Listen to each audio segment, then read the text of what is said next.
So I had to wear my Hello, I'm Mrs. Soap and Clay shirt today because I'm not actually making anything today, nor am I talking about anything today. And so I didn't want to confuse you.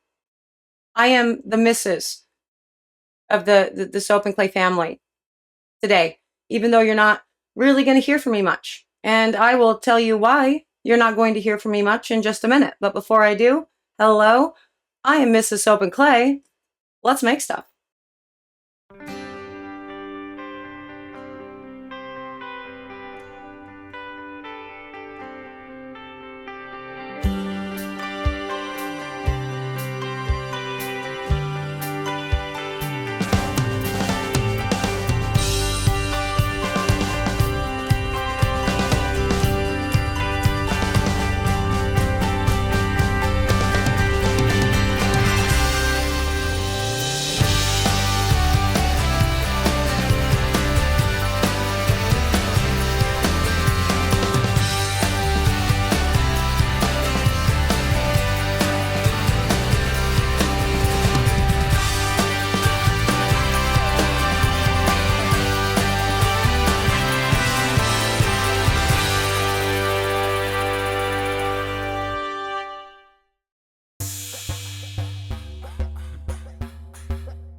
How's it going, Sudzers? Welcome back to the channel. You are at Soap and Clay, where we make all the soapy things, and you are here for day 313 of 365 days of soap. And as I said, today I'm not making anything. Mr. Soap and Clay is going to be testing the soap making kit that we got from Cierra Candles, as he is a first-time soap maker, and the kit was built for first-time soap makers. So he's going to test it, and he's going to tell us what he thinks about the process. And he is going to actually use the instructions exactly as they are written with the tools at his disposal. So it's going to be a good time. We're very much looking forward to this. I am very much looking forward to seeing what the Mister comes up with and, all the things. And since I'm sure that you guys are very interested in seeing what Mr. Soap and Clay comes up with as well, let's, get to the video now so we can do that.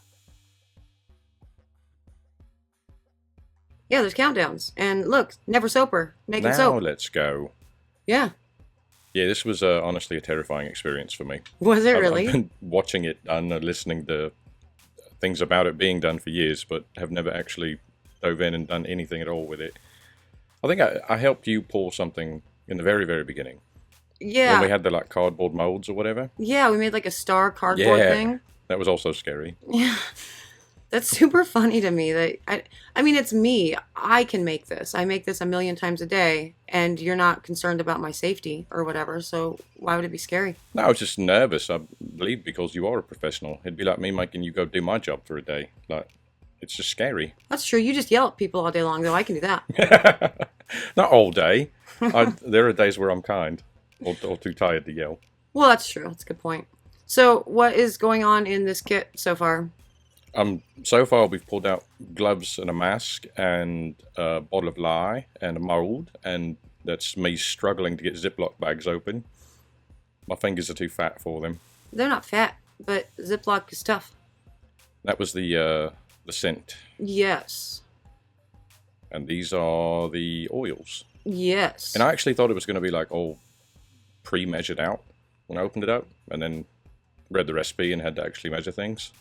Was that terrible for you, having to measure things? No, it's alright. I do that all day long. It's true. I don't measure liquids, though.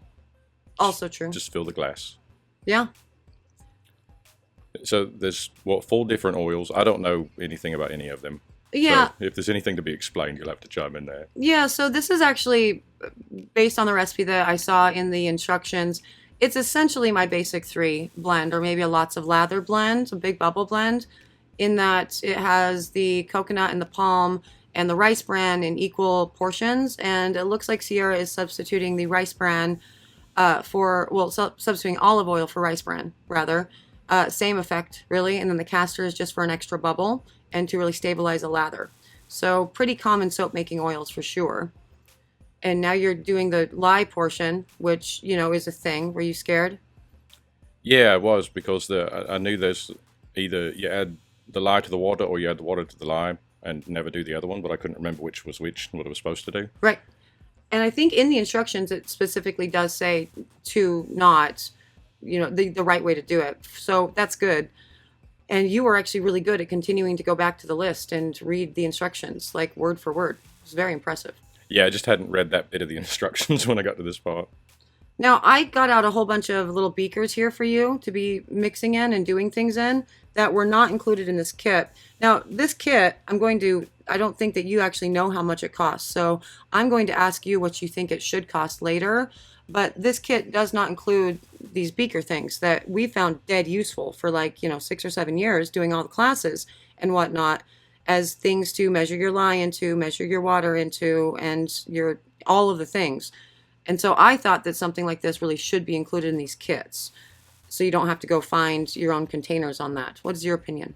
Yeah, no, I agree completely. It would have been kind of miserable if I was by myself and we didn't already have soap making equipment to find all these different things to mix things in, especially not knowing what you can and can't mix things in. I mean, I put everything in glass and none of this is glass, so. Right, and that actually is a thing. Like in the lye instructions for this recipe, it says, mix your lye solution in a heat-safe container. And I sort of pointed that out when I was doing the unboxing without you, that a heat-safe container can mean a lot of things. And so maybe we need a little bit more clarification there, because a heat-safe container is an aluminum container, theoretically. Yeah, I could totally pour it in an aluminum pitcher. Right, and that could be a terrible thing. So that's just my only real druthers with that. I do like that you mixed the scents, though. You decided to do a blend. Yeah, I couldn't pick which one I liked the most. It came with both of them. Figured we should use them. Right, absolutely. Now, you notice that with all of these, there's extra oils and whatnot left over, right? Yeah, that's what I was saying earlier. I expected it to be just enough to do the batch. Yeah, so this kit actually ends up making 2 1-pound batches of soap. So 8 bars in total. Gotcha. So you can do another batch if you'd like. Yeah, there was definitely plenty of material for it. Yeah, for sure. It's a really, I think, thoughtful kit, for sure. And I did my candle making yesterday, and I got so many comments on the candle making video about, oh, this is dangerous and that is dangerous, and it's so hard to find the right wax and blah, blah, blah. And you really lucked out because this kit has all of the perfect things to make a perfect candle, essentially. And I'm like, damn, that's awesome. So I expected that Cierra would also do a good job with the soap making kit. And from what I saw, I like it with a few, slight modifications. Yeah, so one thing that I did find interesting when I first saw the box is that it's a soap making kit from a candle company. Yeah, well, a lot of the fragrance companies actually kind of double dip because so many fragrances can be used for candles and soap. And so you can get stuff for both. So I love that they're doing this. I don't love that you had to experience the red cap moment. Is this the one that I blew off? I blew one of them off. Yeah, it's the next one that you blew off, which makes sense because that's the castor that's going to be measured next. And it's a thicker oil, like a lot thicker. Right. So it kind of made sense. But yeah, getting those red caps out, kind of complicated. And I told you to do what I always do, which is just stab a bunch of holes in it. And we see that that's not always the best idea, right now. Yeah, what I do with my chemicals is pry them out with needle nose pliers. Wouldn't be a soap and clay video without an alert going There off. it is. There it is. At least I didn't put too much oil in. Caught it quickly. That's true. Yep. And that's another thing that first-time soap makers get really into. Like, they will measure out all of their oils into separate containers and then put them together, just like you did with the lye and the water. Right. Just so they don't overshoot. But you were asking at this point what happens if you do overshoot. Yes. And really nothing if it's a slight overshooting. It's just an increased amount of oils that don't get saponified, so it's a higher superfat. Now this is where we went off brand with all of this, because we decided to add colors, and the soap kit itself did not have colors. Right, but you make beautiful things, and I can't just make a plain white bar of soap. So. Yeah. And so would it have been white? It would have been, yeah, actually based on these oils that are in it, it would have been a very white soap. Yeah, that sounded boring, so we threw some color in there. Now, why did you pick these colors? These are the 2 colors I'm considering for my next car. Yeah. It's going to be absolutely obnoxious, and it will be one of these 2. Yeah, Mr. Soap and Clay is going from exotic cars to muscle cars. or returning to muscle cars, I suppose. So the delivery dates for the Rivians and the Lucids and all the non-Tesla electric cars keep getting pushed out, and we're like 2025 to get the Rivian SUV now. So I'm going to fill that space with one last hurrah for the muscle car. Yay for us! Let's go. We're gonna make some more soap. Do you like how I put Never Soaper on that? Yeah. Yeah. I think it's awesome. Is that you? I am Never Soaper. Well, not anymore. Not anymore. You Now popped have that fun. cherry. Now I'm a pro. Yep. Oh yeah. Pro status. Except you can tell right here that I'm not a pro. I think I overmixed it.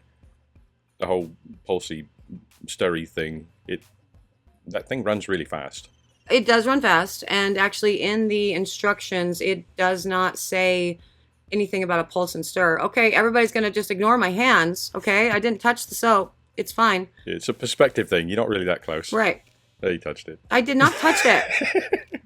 But I was just showing you the different stages and how you can find emulsion, because that's my favorite way to teach soap, having been doing it for a bajillion years in classes and everything. I like to get them familiar with the different stages of the soap batter so they know when to stop mixing.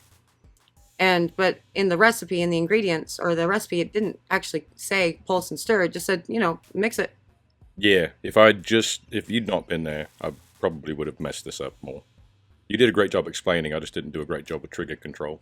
Yeah, and you see how it's coating the stick there and everything, and that's what I'm telling you. And that's ready to go for sure. Pudding. Yeah, well, it's sometimes traces marked like that, but yeah, actually, if you were doing this 100% on your own, you would have ended up with a much thicker batter than what you ultimately ended up with. Yeah, which ended up being thick.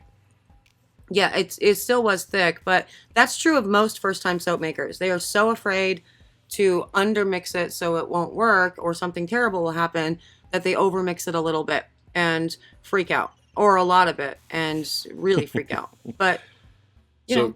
Do the oils used here have anything to do with how thick it is, or is it just how much you mix it? Well, technically speaking, the oils do have a lot to do with how thick it gets. If you have more solid oils, like the coconut and the palm, again, those are the majority of the batch. That is going to yield a thicker batter, just kind of off the bat. But when you get really experienced with knowing how to soap, you learn to adjust. I mean, one of the other problems with this is that we did not let it cool down for a few hours or whatever, as said, and you poured this when the oils were at 110 degrees and the lye solution was at 130. Right, yeah. And yeah, I didn't follow the instructions completely there. But it said to let it cool for like 2 hours.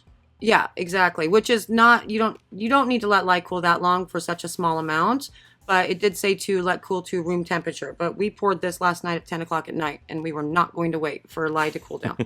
So that's another one of the reasons why it is thicker in all of this, because the hotter lye is actually acting with the soap batter itself and creating its secondary heat phase kind of faster. Got it.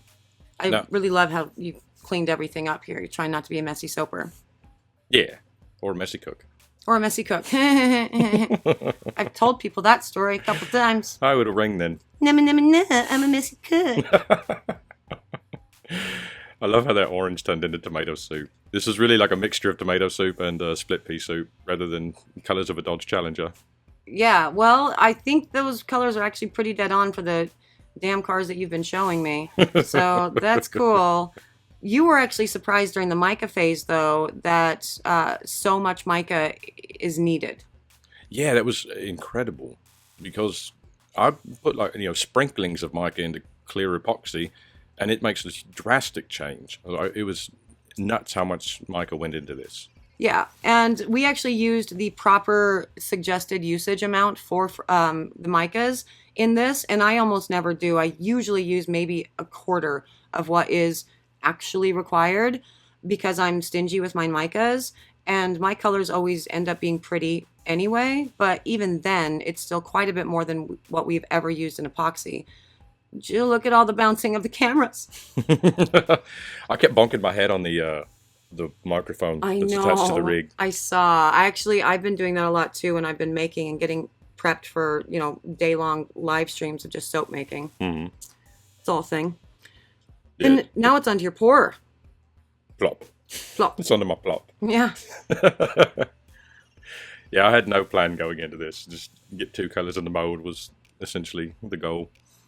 Well, you said initially that you wanted to do layers, and so you have the right consistency of batter to do that. Yeah, I said that, and then you said something about, it being complicated.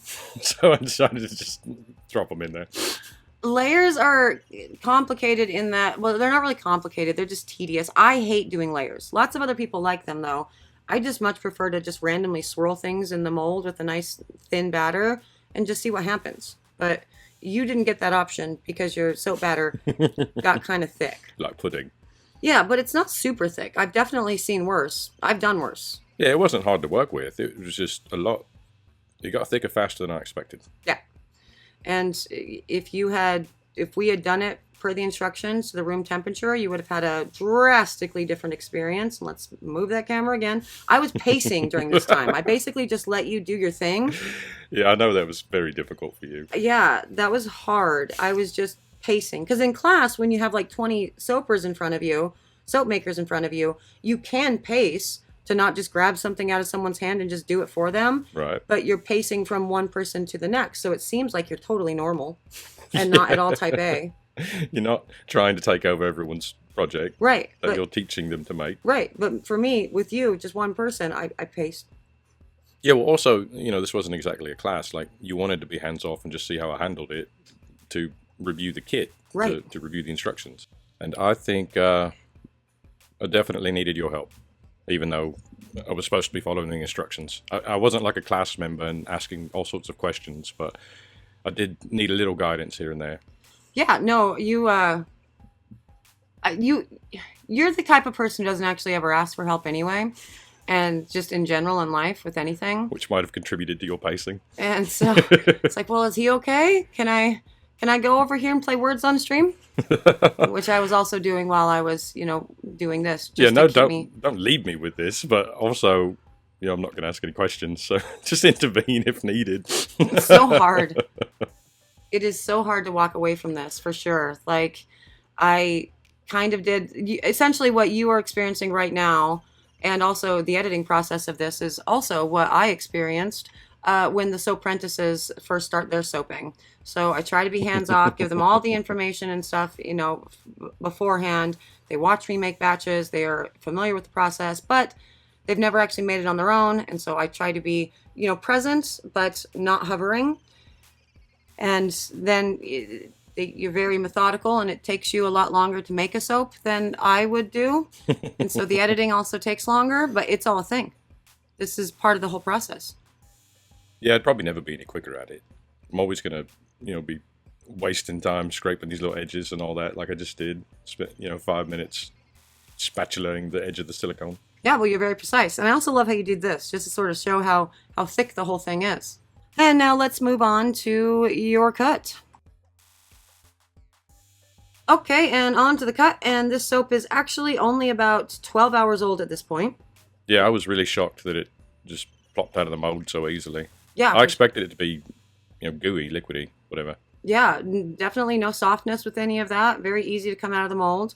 And, we're going to do a test, like an actual lather test on it, and do all the things after you cut. But just as a spoiler, did it hurt your hands using a 12-hour-old soap?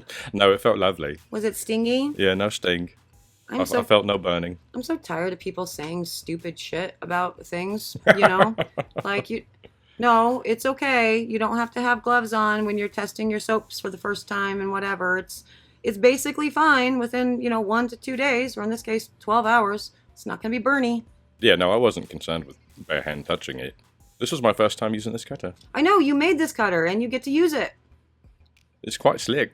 Yes, look what a good job you did. You were actually questioning your own artistry here, like, oh, is it going to clear? Yeah, it didn't look like it was. Of course it is. Very tight tolerance. Look, I kind of got layers. Yeah, you've got some layers.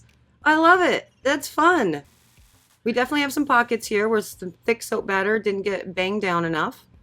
Yeah, I didn't get real violent with that.